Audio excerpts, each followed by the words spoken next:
Step 5. Installing the breaker on the machine. Position the breaker within reach of the carrier. Attach the breaker to the carrier.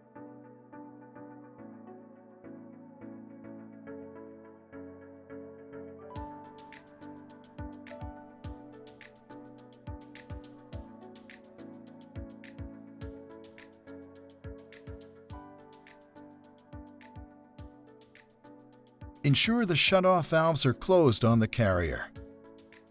Connect the breaker's hose whips to the carrier, ensuring all connections are tight with a pressure gauge teed in on the pressure line.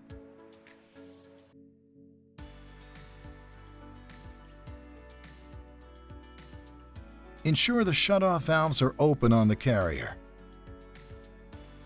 Have the operator curl the bucket cylinder in and out to check the hoses to ensure correct hose lengths.